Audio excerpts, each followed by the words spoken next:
welcome back. Yes, Between the Arcs, the first show, round 0. Footy's back, love and life. I'm the Horse, and joining me tonight to go through all things round 0 and a little bit of extra content to hopefully help you guys at home get your team sorted for season 2026 is Hurls. How you doing, mate? I'm really good, mate. The panic is setting in for everyone. We've got people trying to scramble. Their teams are probably looking very different to what they looked 2 weeks ago. We've had some practice matches and probably now the most important 5 games that we're going to see for the year. It's a free look. You look at it from one side, round 0. To me, it's still a bit of a crock of shit, if you ask me. Whenever you get a competition that effectively you play around 0 and one team's on 1 win, it doesn't marry up, does it? So, yeah, some for the believers, I guess. But what it does give us is a look at 10 teams for SuperCoach, roles, who we think could excel, who we think could be a trap, and a whole lot more. So that's what we're going to go through tonight, ladies and gentlemen. If you haven't yet, like, subscribe, bell, hype, thumbs up, love it all. Listening to us on audio, 5-star review helps us keep the lights on here at Between the Arcs. So without further ado, we could blabber on a little bit, Hurls, but you've done up a little bit of a slide tonight, which is going to be brought to us by Strommy and the boys at Stromcrete, Central Victoria's leaders in all things concreting. Driveways, garages, footpaths, pools, you name it, these guys do it.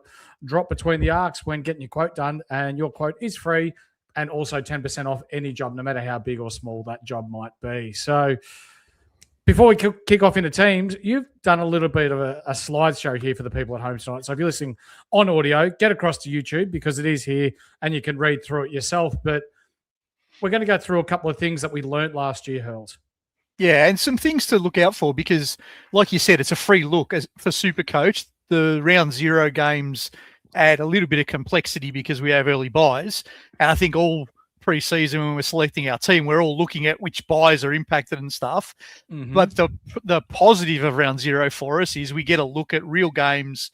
We get real data because the scores count for cash gen and for premiership price rises and all of that kind of stuff. So it's actually quite good. But there's also some things to look specifically for and then other things that don't matter.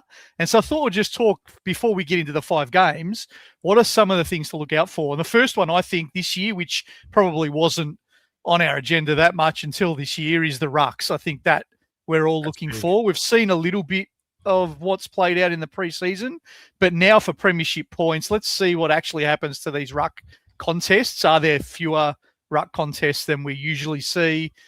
Do different teams have different strategies around it? I think that's going to be fascinating.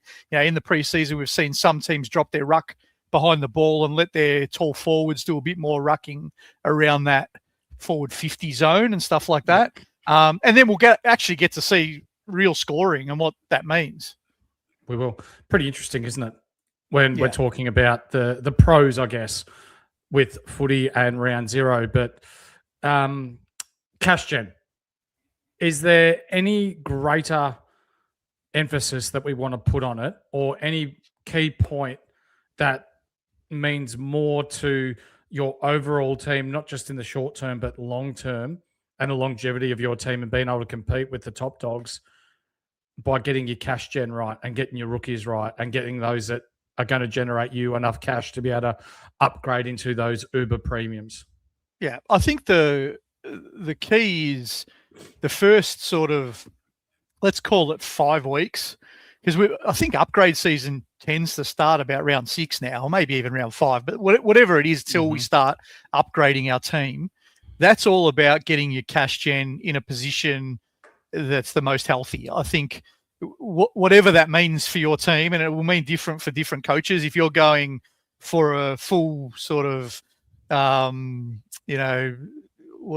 like mid-price madness, for example, then your cash gen is going to be dependent on a lot of those risks that you take around your mid-prices. If you're going your full-blown bloody, what do we call it? Why can't I think of the name? Guns and Rooks, that's the name. Yeah. Oh, I'm completely blank. If you're looking for guns and rooks, then you have to get those rooks right because you're going to rely on a few more of them on field.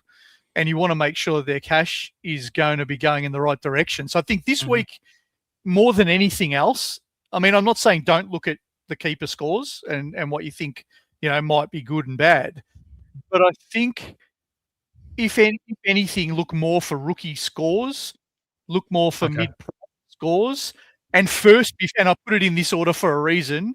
Before you look at scores, look at roll, because it's still only one score. We do get a little bit hyper fixated on We do. scores, but if the roll's there, I mean, if you've got a player who averages 100 for the year, they still might get a 70 every now and then. If that happens to be this week, it doesn't mean they're never going to score better than 70. So I think we can get a little bit fixated on that. If the roll's good, if it's SC friendly, if it's what you expected, then don't panic so much. I think that's another one to be careful of. Because 40 trades, it's a lot. It is a lot. Yeah. But in the grand scheme of things, if you can conserve trades and get your players right from the start, get your cash gen right from the start, then when we're talking the long game, you're going to be in such better shape come after the bye, mid-season buys, when we're getting into the nitty-gritty. Teams have got full primos. You could potentially have that with still optimal trades in the bank, 8 to 10 trades in the bank for injury, suspension. Yeah. Maybe even looking at 1 or 2 that get picked up in the mid-season draft, bringing them into your side to generate more cash. So there is plenty of things going on there, isn't there? Yeah, and if you listen to anyone who's been at the pointy end of SuperCoach at the back end of the year, the ones who have been there and fallen away, and I'm one of those that's happened to before, it's all because we ran out of trades. The ones who are up in that top 100 or 200 with 7 or 8 weeks to go that have a couple of trades in the bank, they're the ones that stay up there. And the ones who run out of trades, like me, we've sort of fallen away. And so I think you have to think about that earlier. Like I'm too, I guess, aggressive and blasé with my trades sometimes. But I think my lesson from last year was certainly with the keepers and some of the mid prices to just be a little bit more patient and try to be, not jumping from one to the other. Because I think if you're just going to jump from one keeper to another, and that, unless they go really badly, then okay, go for it. But it's just a disaster when you get to the end of the year, and you're taking what we then start calling fake primos to finish your team off because you don't have the cash gen. That's right. You want to move on to your next slide, mate? Yeah, and we'll get stuck into what you have there. I thought there'd be just a couple of little lessons to remind people of, because I've just said roll's more important than score, but score does matter, and we will all look at scores, I have no doubt. But just a reminder from this time last year. So round 0, we had Collingwood GWS. If you remember the game, Dacos was cramping. He looked like he couldn't get halfway through the third quarter. Yeah, he got tagged and he couldn't run, and he scored a 66. And I think there's a case if someone like this scores a 66 to strategically fade, right? That seems logical. If in last year his starting price was 605K, he's just a little bit more expensive than that this year. If they get a 66 in opening round, I mean, logic in your mind says, well, they're carrying this 66 for the first price rise, so I could get a discount by fading him now and picking him up later.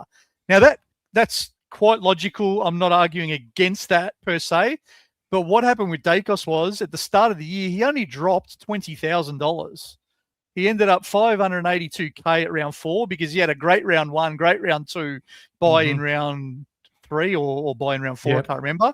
And so you actually couldn't get him that much cheaper in that first little wave. Now, you could get him a lot cheaper later in the year.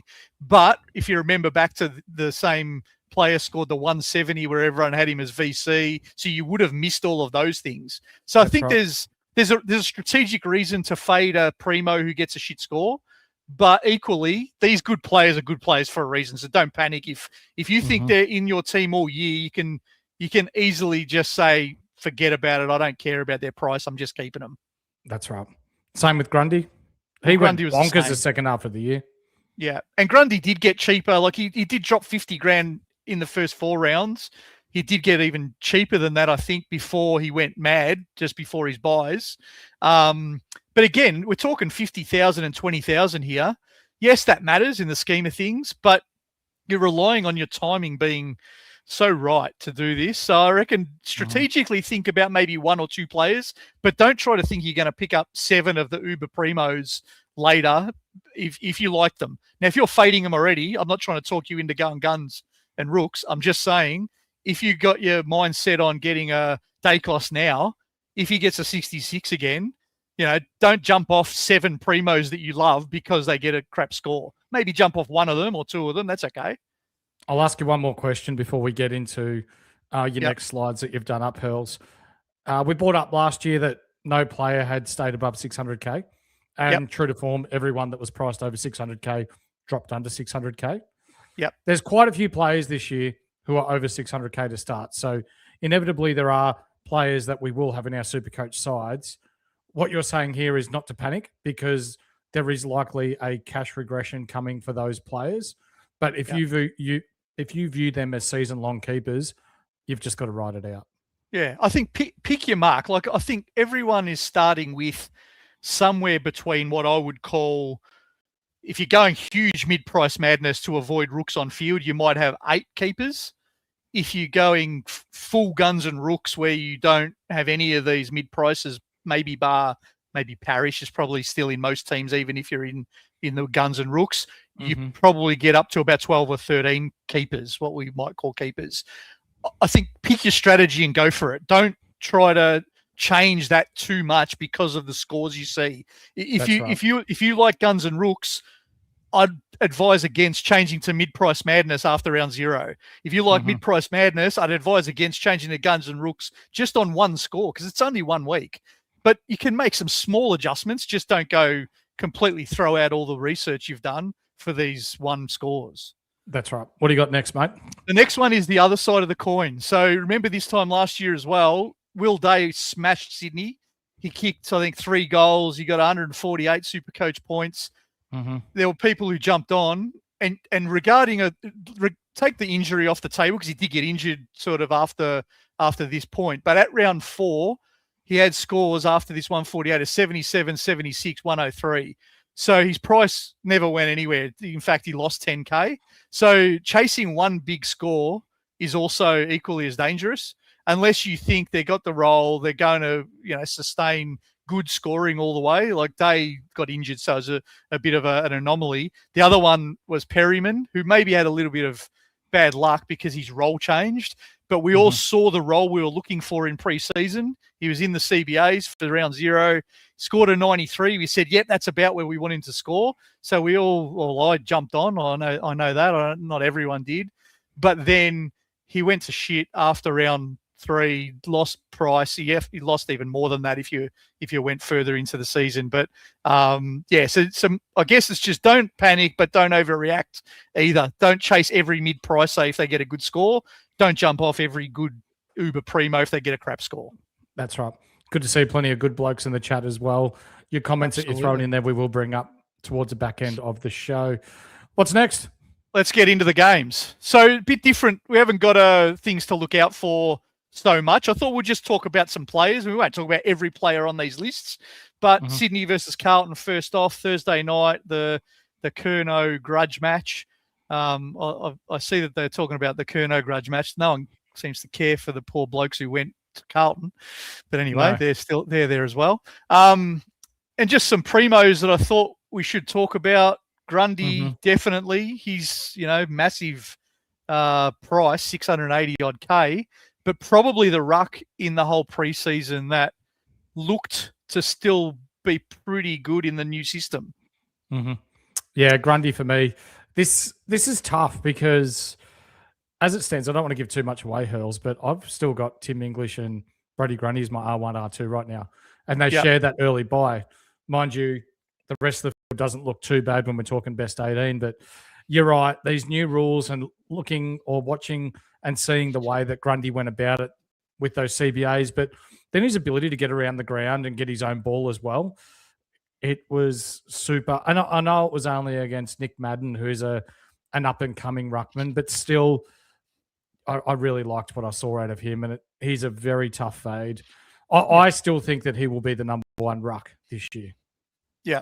Look, if I was to guess which of the big 3 like the Uber Primo Rucks, the 680k blokes, Mm-hmm. I'd probably, gun to my head, I'd say Grundy, but I'm not starting any in that price bracket personally, but that's for a different reason. But I wouldn't talk anyone out of Grundy if they are just, hell bent on picking him. The other ones like Heaney and Goulden are in that nice bracket, 560 to 580k. I think a lot of people are thinking about them if they can make the round 3 bye work. I think they're going to be really popular. The two defenders, Blakey and Mills, I think they're pretty popular. And on the Carlton side, I think Walsh is one that, he's got a bit of injury risk, clearly. He does. But he does. I think he showed in the practice match last week that he is value at the very least. Extreme value. Yeah. Round 2 bye, is it? Round 2 bye it is for Carlton, yeah. So shares that with Collingwood and Brisbane, I think it is. Yeah. Interesting, isn't it? Because round 0, round 1, you almost get 2 free looks at him before any price changes. Yeah. Yeah, you could easily, with the round 2 guys, it is interesting. Do you start them, given that they'll play 1 week, then they'll, have a week off, essentially, for your SuperCoach Classic, or do you maybe pick someone else and then jump onto them at round 3? I mean, I'm reluctant to do that because I'm very sort of, I don't know if I really want to be sideways in primos. Maybe one of them you could do that with, maybe. Yep. The stop clock's on, and we've just set a new world record that it's been a minute and a half that you've been talking about the Blues and you haven't shat on them yet. I haven't yet. Give it time. Give it time, he says. Give it time. And this is really challenging for me, Horse, because I don't like Sydney much more either. So it's bloody hard for me. I'm just gonna cheer for the players that I pick, because I will have a few out of this game for sure. You've heard it here first, ladies and gentlemen. Hurls will be cheering for the umpires tomorrow night. Now, the mid prices. So Curnow and Lord, they're very interesting for me. Pretty safe fades to start the year. In drafts, maybe you're looking at some value there, but you're rookies. So we know that Malcolm Rosas, Sarong, Liam Reedy, Jager, McDonald, they're all going to play. Dirksen didn't make the squad, surprisingly. For me, I thought he was really impressive with the way his intercept marking was during those practice matches and the way that he helped structure up behind the ball. I feel like it'll be a matter of time until he comes into that side, but how long that is, I'm not sure. So if he comes in, say, round 4, round 5, round 6, then that may be the downgrade target that we can use to get extra cash out of some of these rookies in order to make our first upgrades. Yeah. The second wave of rookies are equally as important as the first. So I hadn't seen the teams when I put this together. But I am not overly disappointed with Dirksen that not being there, because, like you said, let's hope that the back line holds up for 4 weeks or 5 weeks before they need to throw Dirker in, and then we can downgrade. That'd be beautiful. What about the man Liam Reedy, Horse? Like we've been pretty critical of him on Between the Arcs, but then when you think about who you're putting at R3, it's bloody slim pickings. What are your thoughts on Reedy versus an Edwards, who's also in the next game, versus punting it all together for a Kalani White, for example, and saving the 20K? What's your thoughts? Yeah, I don't like it, but there's cash to be made. And it might only be 50s and 60s that we're getting out of Liam Reedy, but he's going to be making cash. You've basically got to weigh up whether you're happy making 150K out of Liam Reedy, if we're lucky, or whether you want that instant loop in Kalani White. So you could potentially use one in your forward line and one as your R3, and then run McAndrew, whether it be R2 or through your flex. So there's plenty to go through there, and within our Patreon, we'll share our sides and go through structurally what we think is best for the upcoming season. But yeah, Liam Reedy, he doesn't fill me full of confidence, but there's cash to be made there. Yeah, I think I'm a bit the same. I don't love the pick, but I think I'd rather start with someone who might make cash than someone who definitely won't make cash. And so I think I'll probably lean to Reedy as well. And we do know that if Shitternet breaks down, Reedy has to ruck every week. So that that upside, even though we don't want to wish injuries on anyone, maybe that's the reason we put him at R3. Mm-hmm. Any word on Sheldrick, mate? No, not really. He was good last year. I had him in my team going into the buys last year to make that quick cash grab. I just can't see him at his price now making enough money to be SC relevant and classic. Yep, he has been named on the bench for this game. So Sheldrick, Lloyd, Sarong, McInerney and Bice named on the bench for Sydney, while Cooper Lord, Liam Reedy, Zach Williams, Elijah Hollands, and Deadly's mate, Campbell Chesser, named on the bench for the Blues. Is Elijah Hollands in the team? He is. Wow. So, okay. He's someone we could have a look at too, just on the watch list, because he is a ball magnet, heaps of off-field trouble. But if he's already in the team off that SSP, he's a scorer. So I don't know his price off the top of my head, but one to look at. Just looking at the Carlton side, Dirksen very stiff to miss out over a Lewis Young, but I reckon that's more because Dirksen's only been there for 10 days. So probably still learning the system. So give that time. And for Sydney, Rampy named in the back pocket, Mills, Wicks, Blakey across halfback. That looks like a fairly strong side. McDonald named in the forward pocket. Yeah. Let's go. Who do you think's going to win? I think Sydney are probably going to be at the top end of the ladder and Carlton are probably going to be at the bottom end. So I'd be backing Sydney if I had to put money on it. Yep. Same. Yeah. With some exciting news coming up next week as well for those that love a little tickle on the punt as well, Hills. We'll just leave it like that for now, but some very exciting news to come up between the arcs here. There's the Elijah Hollands price, 277 forward. Awkward, but there's a lot in that bracket, but he is a scorer. So I won't say no. I just say watch. Let's go to the Gold Coast Suns, the AFL Nepo baby versus the Cats. So for me, I reckon Geelong will get smashed in this game. Ooh, big call. Yep. Last two times Cats have travelled north, they've lost by 10 goals or more to the Gold Coast Suns, one in Northern Territory, one on the Gold Coast. Jared Witts will have a field day, and it'll get pretty ugly, I reckon. No Matt Rao. Yeah, so Alex Davies and Will Graham are they're not at Matt Rao's level, but you look at the disjointed preseason that Geelong have had and not having their full team in, and if you've got a Mitch Edwards or even a Reece Stanley against a Jared Witts, and given the heat, the humidity up on the Gold Coast as well, like we saw last year, even teams travelling up north cramping. These guys up north have been training in it all preseason. Yeah, big favour for the Gold Coast Suns there. Did I see today that there's another cyclone warning for a bit more north of Brisbane? But that's unreal, isn't it? The AFL, they're kidding themselves, aren't they? I get why they're doing this, but footy in Queensland in March is just a bad idea. Get rid of Laura Kane, employ Jane Bunn. She'll look after the weather for you. Much nicer too. Anyway, so Primos, Nando's, Petrarca, Smith and Holmes not going anywhere near Smith. Maxi Holmes I'm kind of interested in, but Petrarca and Nando's, given the Gold Coast very favourable early fixture, Hurls, as we bring it up here, they've got Geelong at home, which I think will be quite good for them. West Coast at home, Richmond away, bye.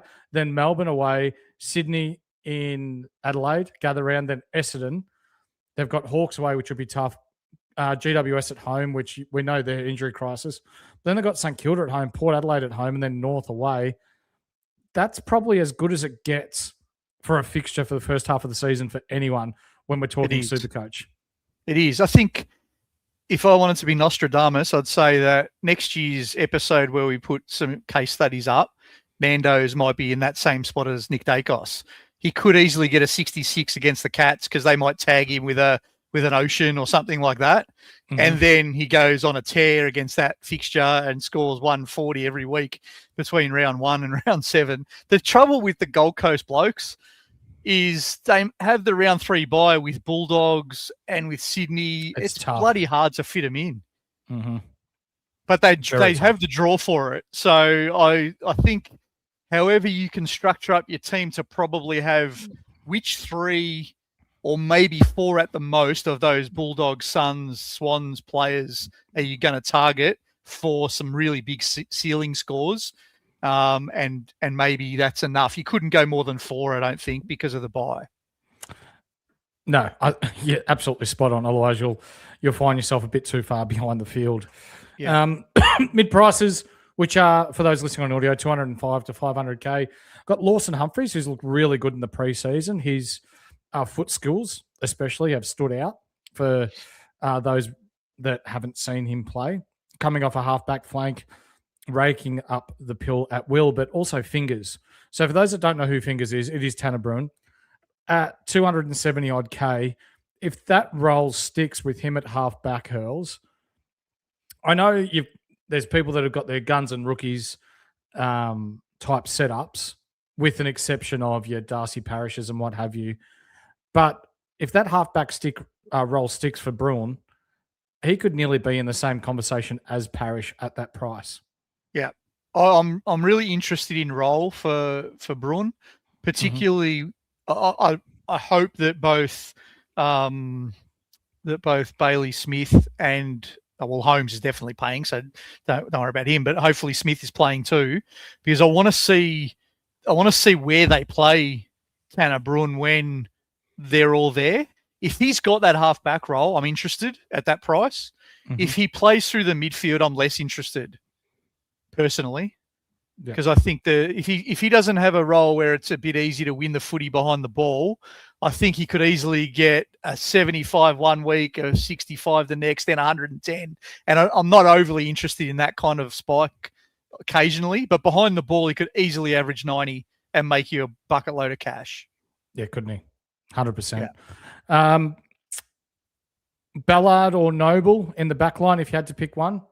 I like the upside of Charlie Ballard if he comes in, if he's fit and he's right to go. There's plenty of cash to be made there. But John Noble, we've seen him be a picture of consistency over the past couple of years as well. I'm a little bit confused by the question, because one's a primo and one's a rookie. So, I mean, I wouldn't consider Noble at all purely because of that round 3 bye issue. If I'm picking a son, it's probably going to be Nando's, not a John Noble. Ballard interests me a little bit, but I think at that 200,000 mark this year, there are so many players who are more, I don't know, what should I say? They're better numbers in terms of disposals. Ballard's a defender first, and yes, he's probably going to average 60 and be okay, but there's some in that price range that probably can do more than that this year. Yeah, I think you're right. So let's talk rookies. Jamara, Zeke Ulan, Dylan Patterson, who I didn't mind the look of, Leonardo Lombard, who is a lock in everyone's forward lines, I hope, Jai Clark, and Mitch Edwards, who I just read a little something from Chris Scott. I've really liked his preseason. It's been a long time coming for Mitch. Really big guys who offer a point of difference to our incumbent ruckman. Sounds like he's going to get picked, doesn't it? It does. I'm nervous because I think that, we're all looking for who do we put in R3. We've spoken a little bit about Reedy, so maybe it's a Mitch Edwards versus a Liam Reedy kind of for that R3 spot. Could be. I think I'm more nervous about Mitch Edwards, to be completely fair, only because I don't know what Geelong don't play the same ruckman every week. That concerns me. Yeah, they go with SDK some quarters, then they'll chuck Blitzarves in there, then out of the blue they'll bring bloody Reece Stanley back for a week. So that worries me a bit about Mitch Edwards, but I think it's worth a watch. Zeke Ulan, yay or nay?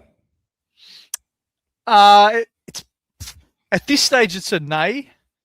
But geez, if he scores well, it could be a hard one to refuse. Like I think everyone's rightfully thinking, he's playing on a wing, 199K. Is there the same upside there that you might get from 119K bloke? And the answer logically is probably no. But we've seen what some of these freaks can do, and Zeke Uland is a bloody good footballer. And what tends to happen with these guys, it happened as far back as Nick Dacos in his first year. As the year goes on, these guns get more used to the pace. They get better at their running patterns. They win more footy. And so the wing role won't be a problem, I don't think, for Zeke in round 8, 10, 14. It's just what's the likelihood of comparing him at the start is the problem. 100%. If Jamara gets picked, I know he's copped a bit of hate, and rightfully so, for his off-field discretions and choices that he decided to make while he was in Melbourne, but hopefully he makes good of a fresh start up on the Gold Coast and plays some good footy. So if he does debut for the Suns, then best of luck to the kid. For me, Suns by 8 goals, 8 to 10 goals.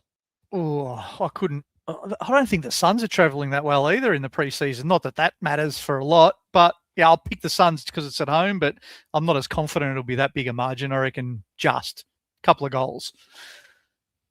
Let's go to the next game, mate. And we've got the Orange team versus the Hawk at NG Stadium, which is up Sydney way. Your primos to watching this game, Winnie Blues, which is Lockie Whitfield for those of you playing at home. Lockie Ash, who's been a staple of consistency down back for the Orange team. Finn Callahan, who, give it 18 months or 2 years, he could be in the conversation of top 5 players in the game. He has got a motor. He's got like a Nick Dacos type motor. He just runs up and back, and he's burst away from stoppage, and that left foot that he has. They're different types of player, but when we're talking about the status of these players, he could very well be spoken about the top 5 players of the competition. John Newcomb, who we are now nicknaming Wingnut, because I didn't realise how big that bloke's ears was until the other night where I saw him on TV. And then Lloyd Meek, who looks to be probably the ruckman who is going to have the biggest downfall this year, Hurls, because these new ruck rules do him absolutely zero favours. Yeah, there's a little link between, I put Reeves in the mid prices with a question mark as, does Lloyd Meek make it through 3 or 4 rounds? I don't know.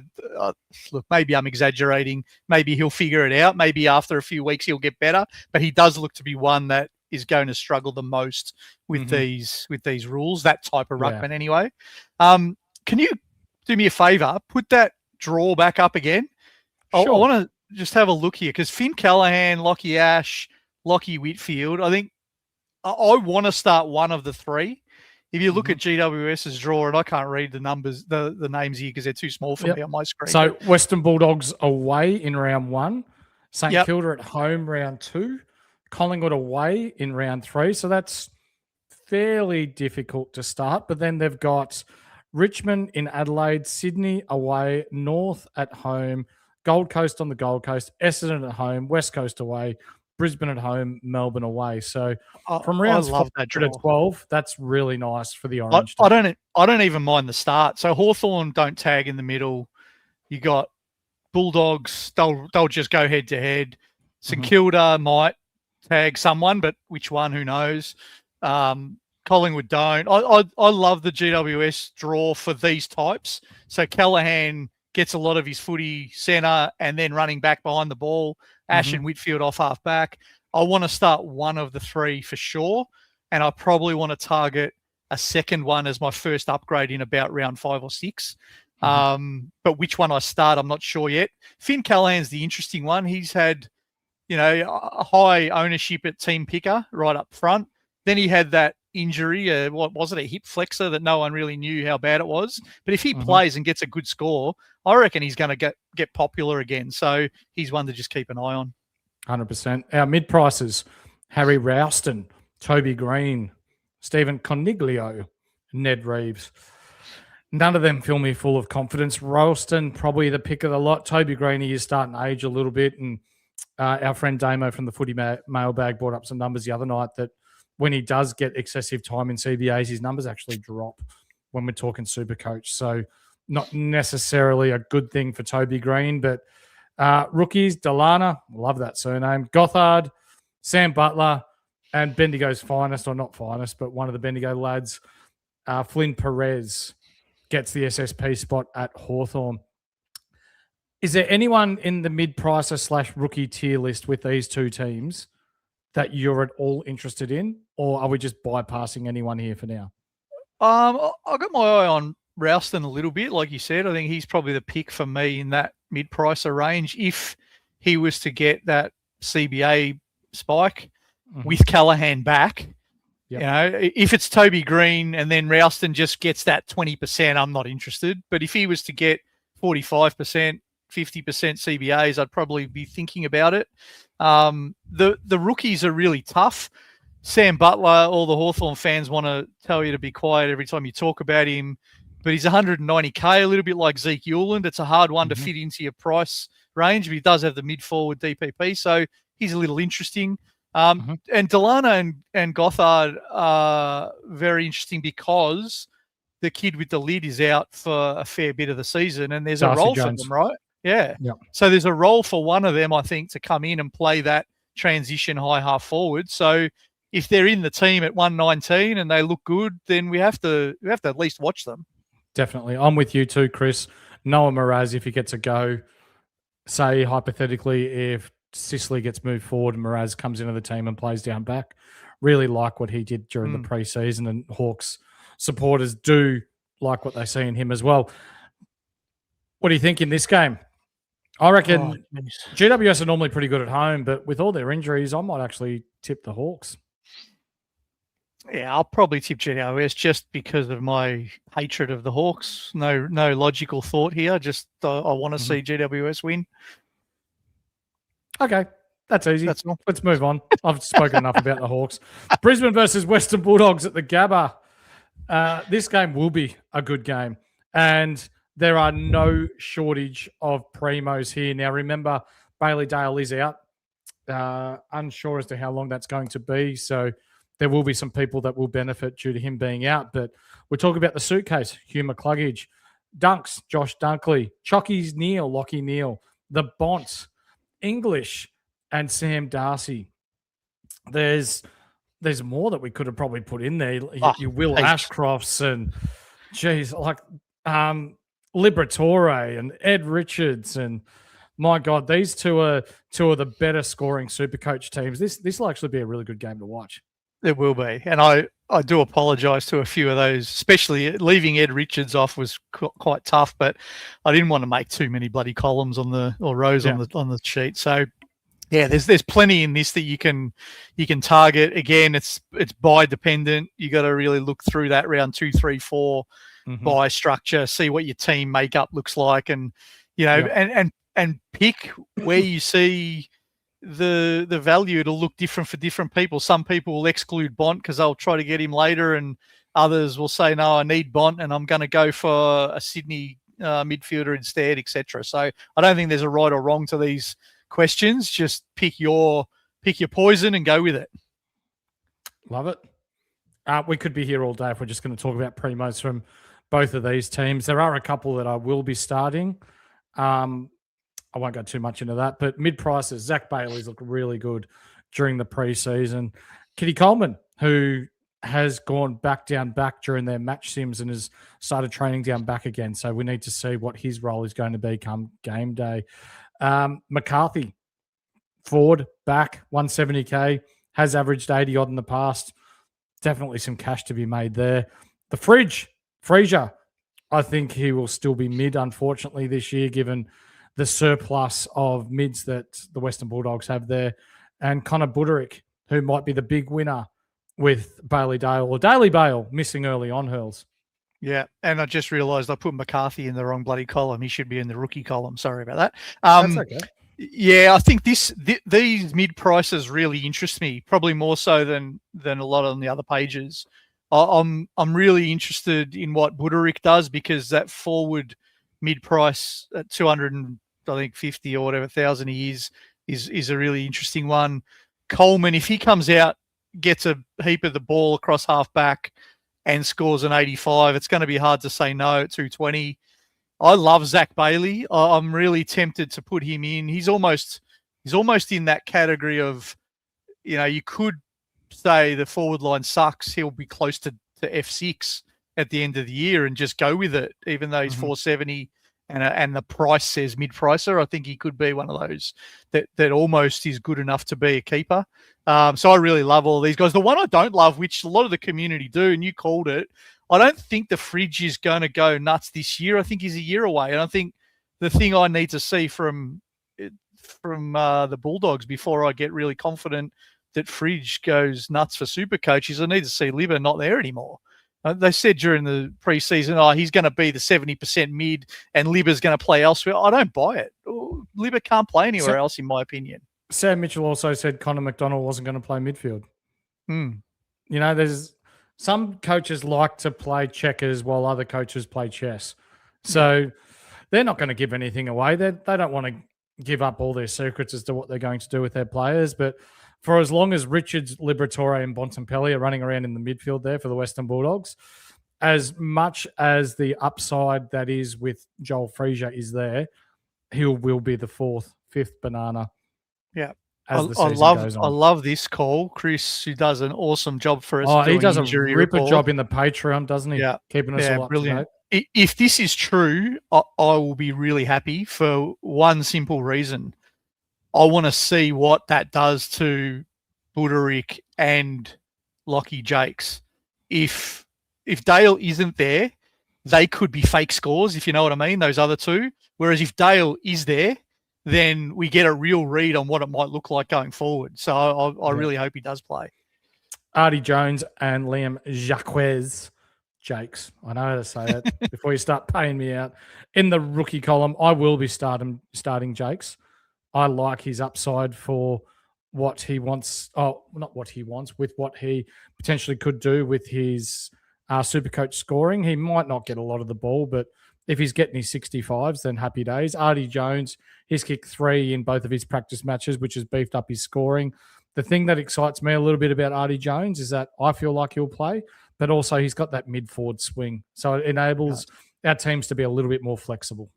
He does. I would love to see Artie Jones go pretty well, and then to see someone like either a Cook from Adelaide or a Finn McRae from West Coast, one of these other forward mid-swing rooks. If we could get 2 of them, it would be brilliant. The other option is, and our man in the chat, who's a very, very good Supercoach mind, who's got his own channel now, and there's some great content on there as well. But CW, look, I agree with you. Zach Bailey is one that you could just go nuts this year, and he maybe is the mid-forward swing to go with one of these, like an Artie Jones. So maybe you don't go 2 rooks. Maybe you go 1 rook in the midfield like an Artie Jones at a basement price M11, because if that goes pear-shaped, it doesn't really kill you that much. And you swing with the Sheasel and Zach Bailey types. Love it. Absolutely love it. For me, Brisbane Lions win this one. Yeah, at home they've got to be favourite, but geez, I agree. It's going to be a cracking game. I hate tipping. Have I said that yet this year? Oh, and as you say, that Pistol has started our Supercoach Inside Footy tipping. So if you're interested in joining that, the link will be in the description below. Let's move on to the next game, mate. It's going to be St Kilda versus Collingwood, and this will be we've got a hot takes episode coming up next week. But without making too much of a spoiler alert, I think St Kilda will be the number 1 improvers in the competition this year. Interesting. I think they'll improve. I would have probably Sydney as my number 1 improver, but it's close. Nas, Sinclair, TDK, Nick and Josh Dacos, DCAM as our primos in this game. Is there a world where you could start both Nas and Sinclair in your team when you know you've got Flanders and Philippou in your forward line? Take Philippou out of the equation, because I don't care much for rooks in bye rounds, because 1 rook off, another rook on. Can you go Nas, Sinclair and Flanders, because everyone's going to have Flanders? I think you could, but that would be max. 3 is probably the max out of that bye, I reckon. I personally, and here's the complicated thing. I think I'm right in saying D1 to 4 are all in the same bye, because Whitfield and Ash, were they D3 and 4 last year. I think they were around the mark. Sinclair and Nas D1, D2. Yeah. Whitfield and Ash D3, D4. Yeah. So if you're going to, you can probably start 2 max of those 4. If you don't have to start any of these either, by the way. I'm not saying you have to, but if you're going to, I wouldn't go any more than 2 because, like you said, you're going to have Flanders as well. If you also like TDK, then I wouldn't probably go any more than 1 of those defenders. Yeah, spot on. Josh Dacos. So we could talk about DCAM, we talk about Nick Dacos, but I think the number one topic for the Collingwood footy team when we're talking primos is Josh Dacos. If that role at halfback sticks, which I believe it will, because if we were going to see anything else, we would have seen him running through the midfield last week with no side bottom, no Pendlebury, no De Goey, no Nick Dacos in that practice match. You would have seen midfield time then. So for me, Josh Dacos is staying across halfback, which means his Supercoach scoring, probably the ceiling isn't as high as what it would otherwise be if he was playing midfield hurls. So for me, at 528K off the top of my head, I think it's a pretty easy fade. Yeah, he's never been one that's been in my calculations purely because I think he's priced at what he will score. I don't think there's a lot of value there. So it's what's on the tin. Yep. Yeah, I'm not really interested in that. If he went into the midfield and played an inside mid role, we saw what he can do in that role in that quarter against Gold Coast. So it would have been interesting to see that in the preseason. But I agree with you. I can't see that they would put him in the midfield now where they didn't before. Could be wrong. Maybe McRae was foxing a bit. Maybe he didn't want to show his hand, and maybe we'll put him in the middle. No, I'm just going through his scores here now, and you take out that 198. He scored 1, 2, 3, 4, 5, 6, 7 hundreds for the year. His next biggest 100 was 122. Yeah. The ceiling scores just aren't there. No. So I'm with you. Yep. TDK looks interesting, but I think we can afford to wait until the bye. But with our mid prices, everyone's going to have Flanders. I really like Windhager. I don't have the agates to pick him, but I think there's definite upside there now that he's not tagging anymore. Well, I hope that he doesn't tag anymore. He still might, but geez, he looks so much better when he's not tagging. Dan Houston, there is upside there as well. And Jordan De Goey is someone that I know there's been mixed feelings about Jordan De Goey on social media hurls.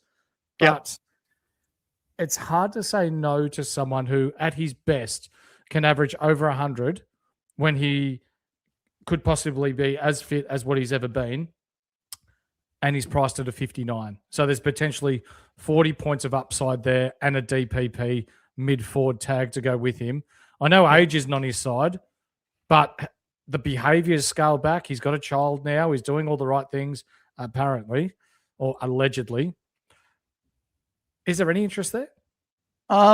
He's never been one of mine. I get it. I get all of the reasons why people like him, and I think it could work. I think there's a world where De Goey works because he's got forward status at that price. He's in the mix, right? He's in there with, if your structure allows for one of the 3 or 280 to 350 guys, he's in there competing with your Sammy Lawler. You might even go up as high as who I like, Murphy Reed. You might have a 270K bloke in there instead, maybe a Buderick like we spoke about before. So I think there's a world where he works, but I don't know that he's one that I'm necessarily in love with. But if he played 75% mid in this game and scored 110, he'll get some attention for sure. Dan Houston, any interest at all? Not really. I think he's got an ability to bounce back because he was terrible last year. So I think he could be more useful than last year. But I just don't like him in this setup. I don't think Collingwood like Nick Dacos is their guy to give the ball to. And that's all over the field. So when he was at Port, he was the man who distributed everything. He was. And that's why he was a primo. And I just don't see Collingwood doing that. Windhager I do like as well, Horse, like you said. One little bit of concern I have with him They used him in the last quarter of the Essendon practice match last week to tag Parrish. My guess is that is in preparation to tag Dacos in this game, if not for the whole game, for some of the game. So I think with Windhager, I think personally tags will be a lot less this year because the game is too quick. But there will be the odd occasion where they maybe give Windhager the tagging job. So maybe that is a problem, but he can find the footy. Jesus, a magnet when he's not tagging. Definitely. Our rookies that we're considering here, Hurls, probably just Philip Pooh and Jack Carroll from the Saints. Yeah, Pooh's a lock. Carroll's in a lot of teams. I get it. He's a back flanker. I haven't seen anything that makes me want to pick him. Again, I'll look again for this game and the role and what happens. I mean, if he's going to score well, it's going to be against Collingwood, right? They don't care for back flankers. They'll let them chip it around as much as they want to back there. So he could very well get a great score in this game, but I want to see it again, and then it'll be dependent on, do we have, because there's not a lot of there's not a lot of midfield rooks this year like in other years. So he's still on the radar because of that. That's right. Ladies and gentlemen, if you are not yet, our Unlimited League, 436783. I repeat, 436783. It is free to join if you win the Score of the Week. Standard Squeeze Pack, thanks to the guys at the Standard Squeeze, will be coming your way if you finish top of the league come season's end. $250 cash in your pocket. If you're a Patreon subscriber, however, $500. That's right. We're going to double it if you're a Patreon subscriber. And it costs you a schooner a month for weekly Q&As with myself, Hurls, Deadly, you name it, all the people in there. Exclusive articles and shows, our weekly teams and trades, direct one-on-one support, morning, noon, and night. Deadly loves doing the night shift. Positional rankings and analysis, and a subscriber-only league where you win a SuperCoach Champions ring, thanks to the guys at SC Rings. Plenty of gifts to give away, Hurls. Bloody amazing. I reckon get in there, become a Patreon. You'll get access to a lot of things. A few people were saying during the week, there should be a fine if people do a team reveal and then their team isn't the same. What you do get if you're a Patreon, I promise, because I'm going to do my team reveal on Monday, and I can almost promise categorically that my team will change between Monday and lockout over the weekend, but Patreons will see it all. We'll definitely tell them if I'm making moves, if I'm going to change something from our Monday video, there'll absolutely be a new team put up in the Patreon. And we've got blokes. I'll give Chris a shout out. Amazing work that he's doing with injury reports right throughout the league. He's got contacts at every club now and puts all those updates within our Patreon as well. So it is all there for you to get first-hand data, categorically, Cheese, to everything that we have within our Patreon and our Discord. Hurls, I haven't updated the slides yet, but is it question time? It is question time. It's question time. Let's answer your questions for the week ahead. I really need to change that. Davis, speak of the devil. How did Taylor Byrne miss out on a debut? I'm not sure. You'll have to ask Shaq.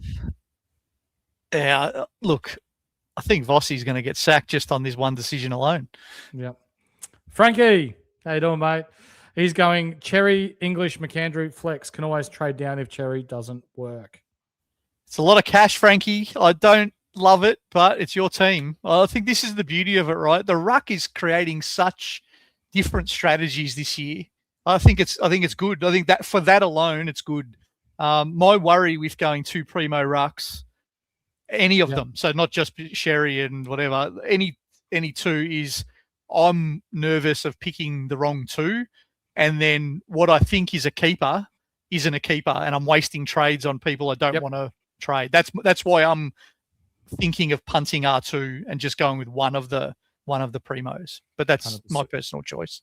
Chris Davis, Cal Toomey has Farrow a real chance for the rising star behind Jager, of course. Well, I hope so. Hopefully he gets a game nice and early. He'll play. The unfortunate injury today to Angus Clark, who looks like he's got a syndesmosis. It just means that Farrow and Zach Johnson must play now. Sorry, just going through these, mate.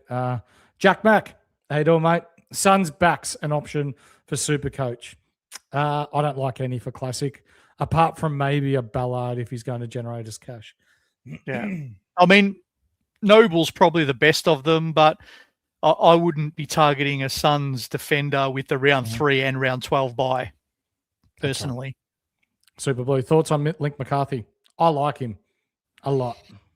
He's not one of mine. I had this conversation with our Swans man, Phil. He was really keen on McCarthy, and I did a little bit of digging of his scores. This can work. This can be a Peppa Pig from last year. So Sam Powell-Pepper, for those of you who don't know, I call him Peppa Pig. If he gets the right scores in the right starting sequence of the year, this would be a great pick because he can spike. He can get the occasional 85 or something like that. If he gets a couple of those in that first 4 or 5 weeks, this will be cash generator. That'll be great. But if he gets the 40s and 50s, which he can also get historically a lot of because of the role he plays, and if he gets them all back to back in the first 6 weeks, this will be really painful. Yeah. So I'd be more inclined personally to trade into a McCarthy if he's got 280s. Then he as he's 80 buy, and then I'll trade into him at round 4 with one of my rookies that goes shit. I'd rather do that personally. But that's right. Hit the like button. What is that? Are they hieroglyphics? What's going on there? I'm no good with technology, so I don't know what he's done, but it looks cool. Reedy to F8, a fair option. Then have Edwards at R3. Hurls. I don't like having both of them in my team. I get it, but if they for that to be an option, I think they both have to be successful cash generators. It could happen, but I'm not confident enough that it will happen to do it. So if they're both 100 plus cash generators, that can work. Yep. IJ, nice to have you back, IJ. Mitch Edwards, wasn't he batting for the Sydney Sixers in the Big Bash League? That was Jack Edwards. You Close. Dickhead. Yeah. CWT, you read this before, but I didn't read it out to everyone else. 39 and 43% CBAs across both preseason games for Zach Bailey. Ended the season in the CBAs last year with a 101.7 average across the last 6 games and scored 114 last week. I love him. I have to let people in on a little secret. He's currently in my F2 spot. Wow. I don't know if that will hold until Monday when I do my team review, because it's one of those ones that always comes in and out when you're tinkering around and stuff. But I really like the pick. I really do. Thoughts on Mason Cox? Pretty sure it was the cone of the week a few times last year. Is this? Couldn't go. I picked Mason Cox. I'll answer it this way. I picked Mason Cox as my backup ruck in my draft league last night. So from a draft perspective, I think it's okay. Geez, I'd hate to have him in Classic though. I get it though. If he could play first ruck horse, so it's a genuine. If we took the name and the person out and we just said you've got a guy who's going to play first ruck while Shrek's not there, because that's what it looks like they're going to do. They're going to play Jackson as a backup, not as a main man. And if Cox is number one ruck at 200 and whatever thousand, 204K. Ruck forward as well. Yeah, he's got the swing. I'd rather that than CDT. Let me put it that way. If you're thinking about going Reedy at F3 and you want to swing, I'd rather Cox than CDT. Here's one for you, Hurls. Doesn't pertain to this week's games, but Zach Johnson. How does he fit long term? Yeah, I really like him as well. Love him. But I wouldn't consider him over Windsor to start though. I was going to say he's about 40,000 more expensive than I would like. If he was 220, he would be a lock in my team.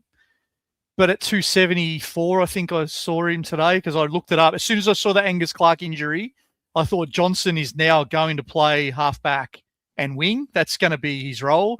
He's an elite ball user. He is one of the guys in the Essendon team that we need to get the ball in the hands of because we don't have a lot of those angles players like he is.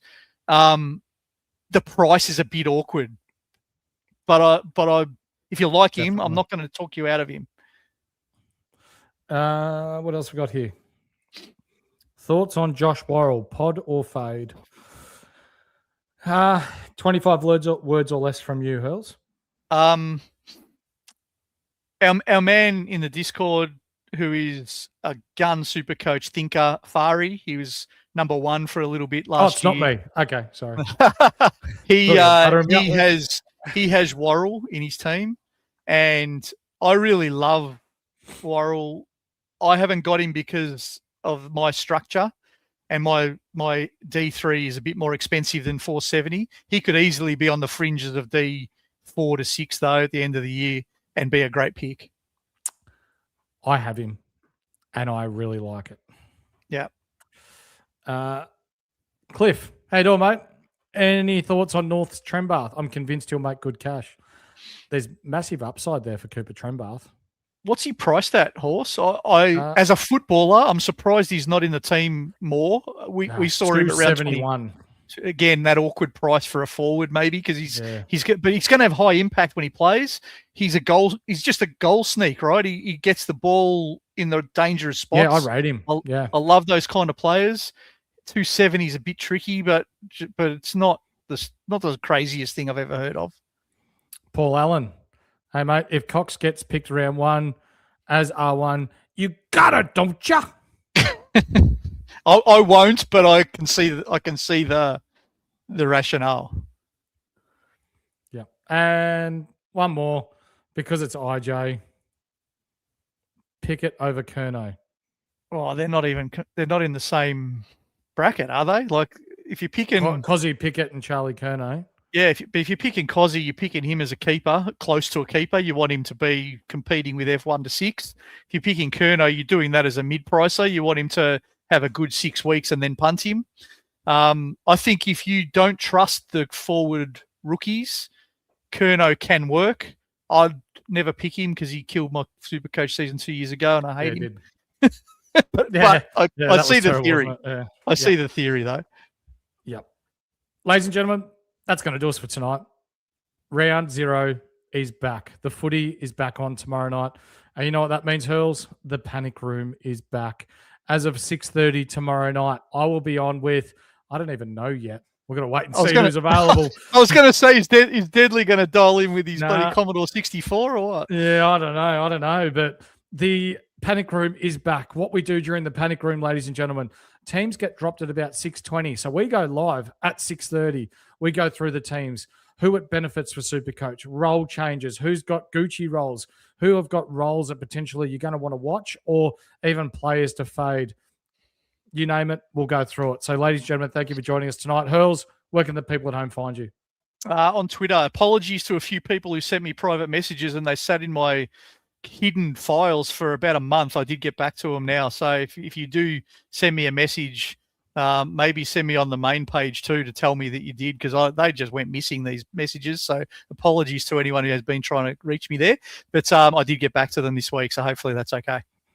And again, if you want all your questions asked morning, noon or night, jump inside the Patreon. You'll have myself, Hurls, and a heap of other legends. Fari, Squadfather's in there as well, and a heap of other identities within the Supercoach community are within the Discord and Patreon. So it's a schooner a month, or less than a schooner a month, for access to some pretty good content creators who have finished very well in the past, including yourself, Hurls, who has finished top 1% multiple times. So without further ado, that's it for us tonight. Thank you for joining us.